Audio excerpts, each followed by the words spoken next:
maxaa dhacay haddii aanu kala dambayn iyo is-adeecid jirin xukun ma socdo. siduu ku soconaa xukunku siduu ku hergelaa haddii dowladdu amarkan intay soo saarto oo amar sharcigu ogol yahay ay tahay oo aan la adeecin xaggee wax ka soconaya. nabadgelyada sidaa loo ilaaliya hadday yidhaahdaan ama ninka mas-uulka uu yidhaah oo aan la raacin dembi bay dadku ku gelayaan. nebiguna calayhi salatu salaam dardaarankiisii wuxuu ahaa uusiikum bitaqwa allahi wasamci wataaca.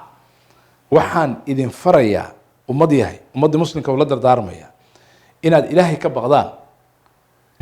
الحمد لله رب العالمين وصلى الله وسلم وبارك على نبينا محمد وعلى آله وصحبه أجمعين. أما بعد إلهي سبحانه وتعالى قرآن كريم كوحو كشاقي لبا شردي أو لو قبها هي قفك هول قبنايا أما حل قبنايا أما شقا قبنايا إسلام كأكتيسا مسؤولية دا سهير كستهاليكاتو وحا أقوين تن هدي أمدورنا وحانا أقوير تن هالك قف وماركتي أما أسكريك أغير. إلهي سبحانه وتعالى كتاب كريم كاوحو نوغو شغي إن خير من استأجرت القوي الأمين. إن خير من استأجرت القوي الأمين. وحا أغو خير بدن قف حل لو ديبو أما شقل لو ديبو وشقل لو إقمضو قف له أود إي أمانه marka waa awood quwadda waxa way shaqo walba nooceeda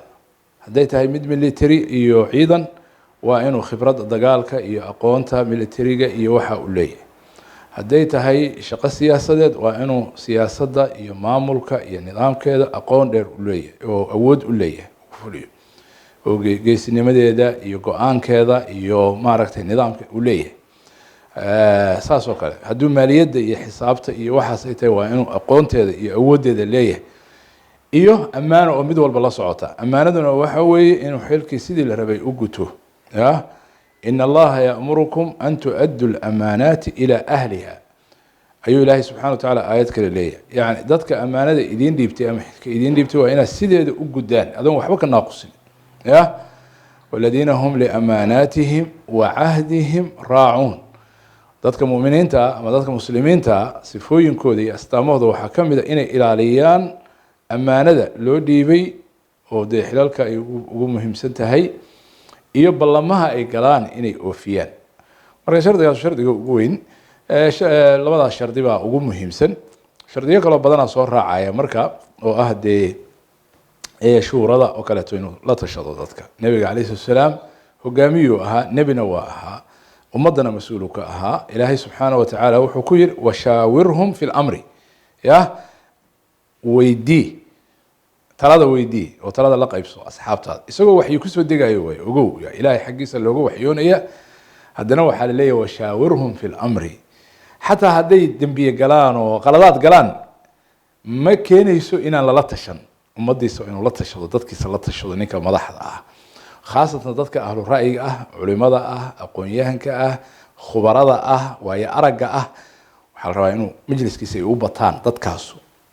meeshiisa shawrkiisa inay u badan yihiin. sideedaba dadka mu'miniintaana sifadooda asaasiga ah bay ka mid tahay inay arrimahoodu shawr ku dhisan tahay wada tashi madaxa wada tashi baa lagu doortaa talada wada tashi baa lagu go'aansadaa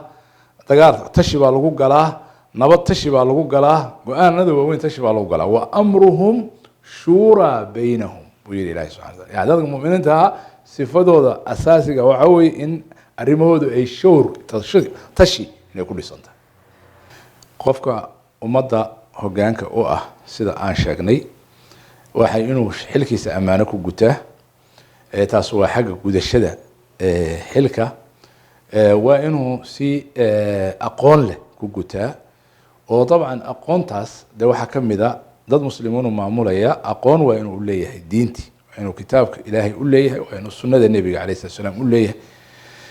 waajibkiisa koowaad waxa weeye inka muslimka ah hogaamiyaha shariicada inuu ilaaliyo islaamka iyo diinta inuu ummadda u ilaaliyo. ummadda waa ummad muslima ummadaas muslimka ah diinteeda waa in loo ilaaliyaa caqiidada waa in loo ilaaliyaa oo caqiidadii toosan tahay cibaadadooda waa in loo ilaaliyaa masaajidoodii iyo cibaadadoodii iyo soonkoodii iyo salaadoodii iyo zakadoodii si cibaadaadkoodii ay ugu gutaan si wanaagsan oo aan khalkhal la gelinin oo wax kale lagu furin oo tashwiish kale lagu furin. akhlaaqdoodii waa inuu u ilaaliyaa oo wixii munkaraada ka reebaa khamradii iyo zinadii iyo xumaantii iyo fisqigii iyo wixii xumaan ah oo macaasi ah oo dhan waa inuu ka ilaaliyaa. waajibkiisa koowaad kaas waa. midda labaad waa inuu difaaca ummadda muslimka ah dhulkeeda iyo dadkeeda iyo nabadgelyadeeda inuu ilaaliyo ayaa laga rabaa. amnigeeda ilaaliyo, dhul iyo dadba inuu ilaaliyo. midda saddexaad waxaa laga rabaa dadku si nabada inay markaa u shaqaystaan, ya khayraadkii iyo siday u shaqaysan lahaayeen oo shaqo abuurkoodii iyo dhaqaalahoodii ya iyo dhulkooda khayraadkooda ku jira sidii looga faa'iideysan lahaa oo dadku ay fakhriga uga bixi lahaayeen, ayna si nabad ah ugu shaqaysan lahaayeen oo qof walba dakhligooda uu kici lahaa oo noloshooda kici lahayd waa inuu ka shaqeeya. ilaahay subxaanahu watacaala haddii uu yidhi dadka ammaanadooda iyo ballamahooda ilaaliya ya ayaa dadka mu'miniinta sifadooda ka mid ah, macnaheedu waxa weeye dhanka kaleeto dadka ka baxa dhaarta iyo beenta ku dhaarta ciqaabkooda waa xanuun badan yahay yowma alqiyaama. aada iyo aad buu u xanuun badan yahay. sida uu u ajar badan yahay ayuu u cadaab kulul yahay. marka qofka mas-uulka ah oo been ka sheega ya xadiisku wuxuu leeyahay malikun kadaab, waa saddexda ugu horeysa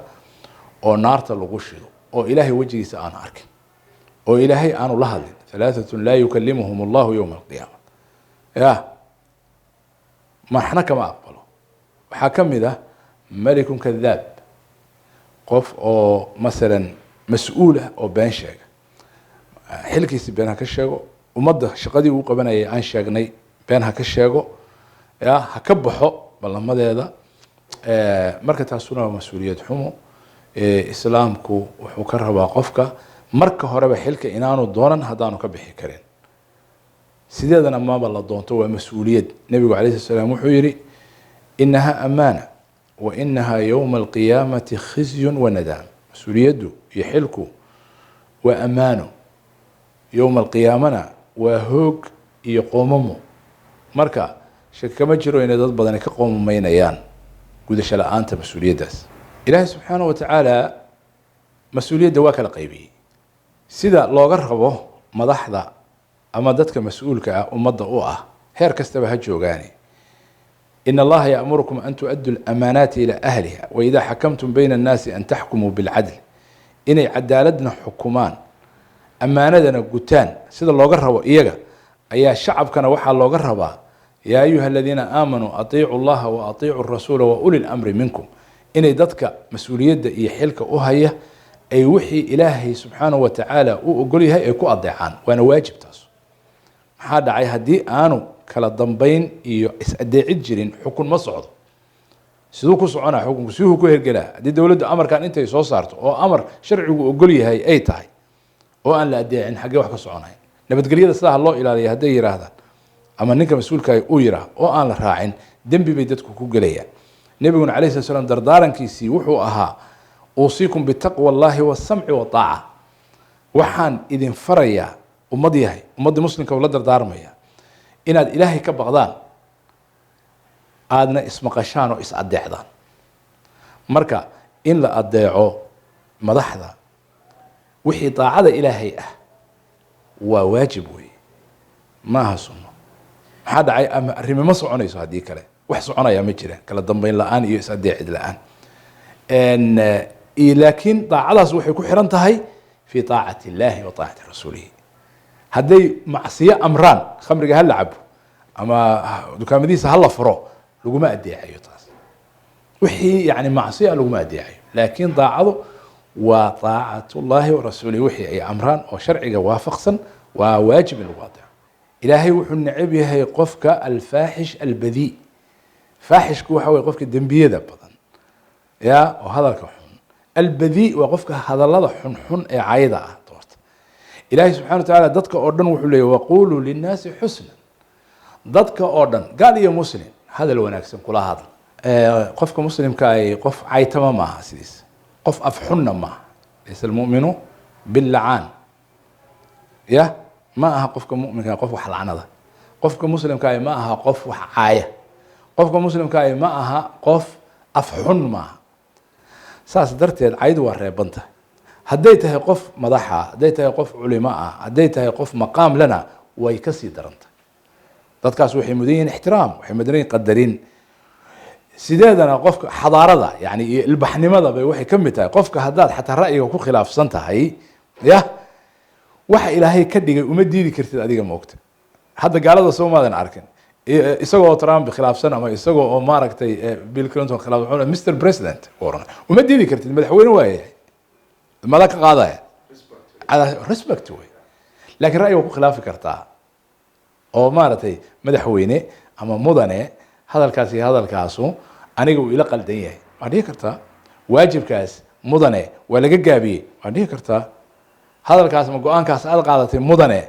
sax nalama ahayn waa dhihi kartaa laakiin hadalkaagu ha qurxanaado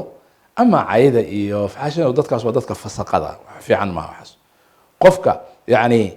cayda sameeya ya ilaahay subxaanahu watacaala wuxuu ku tilmaamay ama dura wuxuu ku tilmaamay fisqi inay tahay yani faasiqnimo inay tahay oo waa kan ilaahay wuxuu yiri laa yaskhar qawmun min qawmin asa an yakunu khayra minhum ولا نساء من نساء عسى أن يكون خيرا منهن ولا تلمزوا أنفسكم ولا تنابزوا بالألقاب بئس الاسم الفسوق بعد الإيمان إيمان ككتب إناد فاسق كل نقطة صح معه لا اسمه دريو لا اسمه عينيو أنا كافي عن غير قول هبل كفي عن مورنس إني كخير بدين بعد عكر هذا عكرته غير هبل أردن بأساسا إنا تراضو dee reer hebel dad adiga kaa fiican oo jannadii kaaga horreeya ku jira adigana waa caynaysaa oo reer hebel oo dhan baad caynaysaa marka arrimahaasu waa reeban yihiin laakiin ra'yiga waa la isku khilaafaya madaxdii islaamka kuwii saxaabada ahaa baa la khilaafi jiray cumar ibn khataab radi allahu canhu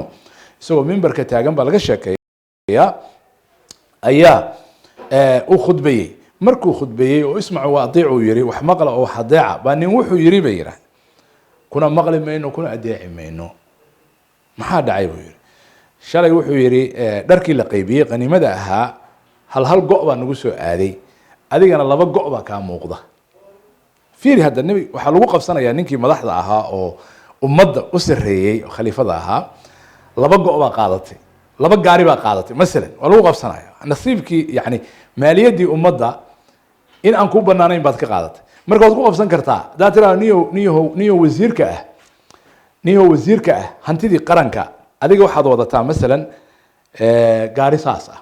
waxaad wadataa staff saas ah waxaad wadataa kharash saas ah waxaad wadataa maalintii lacag saas ah waxaa kugu baxda hotel saas ah waxaa kugu baxa shaqaale saas ah budgetkaagu intaan waa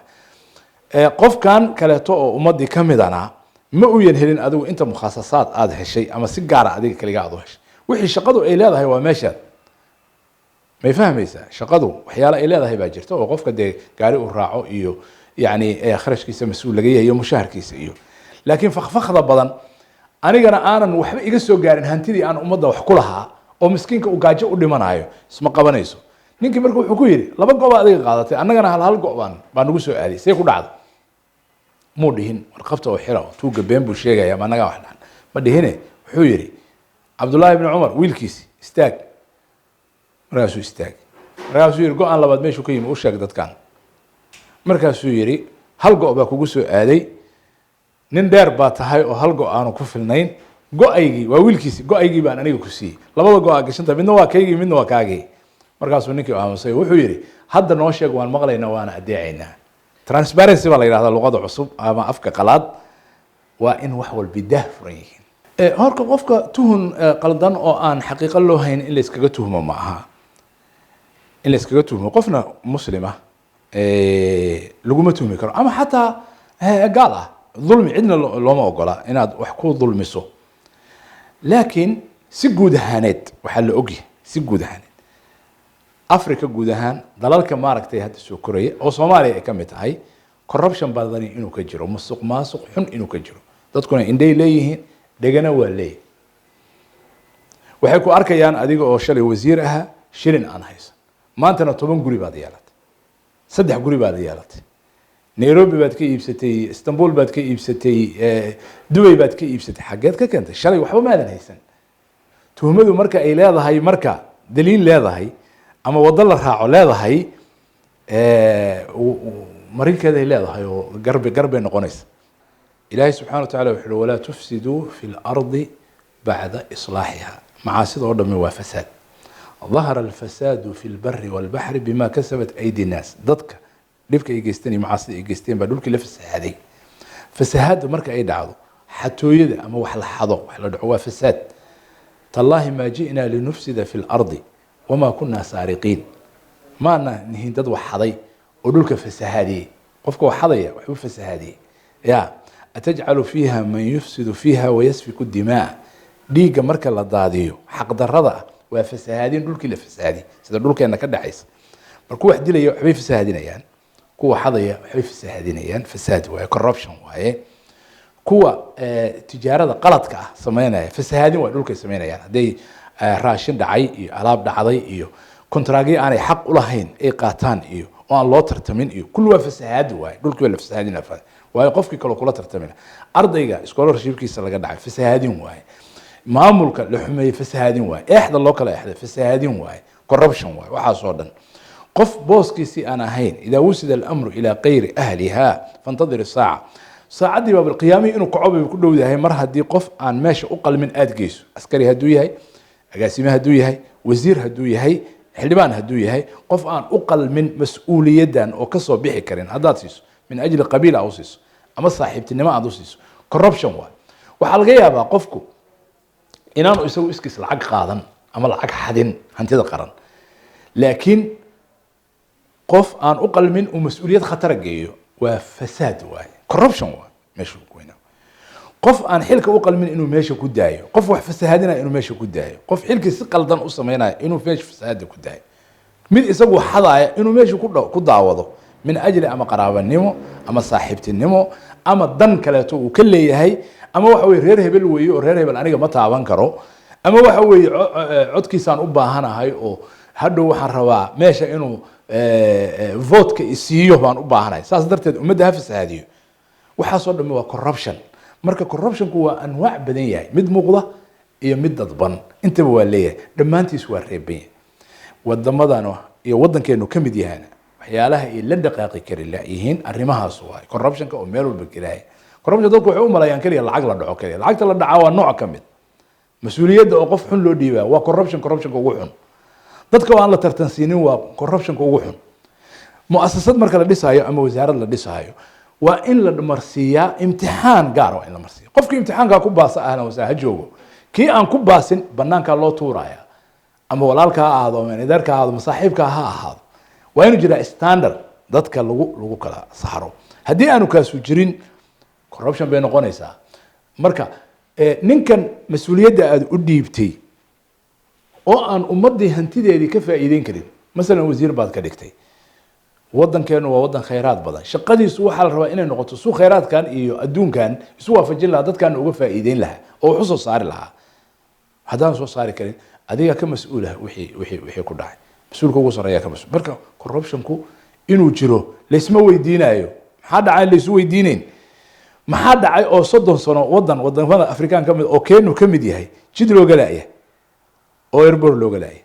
oo hospital looga laayay oo dadkiisa looga baryaya oo dadkiisu ay u tuugsanayaan oo leeyahay maalin walba waxa loo baryayaa World Bank iyo IMF adduunka xagee lagu arko qof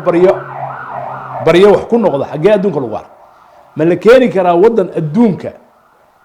hodan ku noqday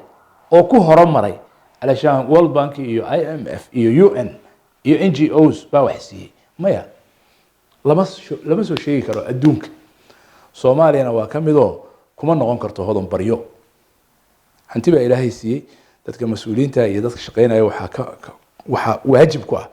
inay hantidaas dadka ka dharjiyaan hadayaan qaban karin waa inay dadka leeto u daayaan oo qaban kara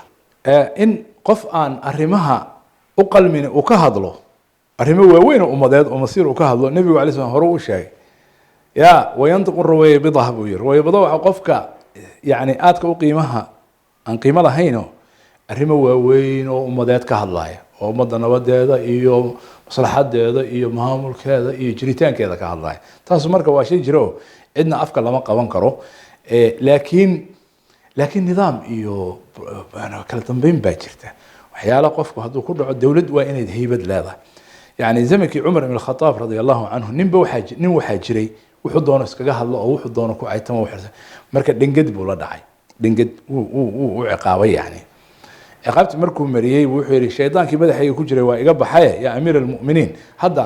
waan saaxigan keenay iga daa usha marka dadka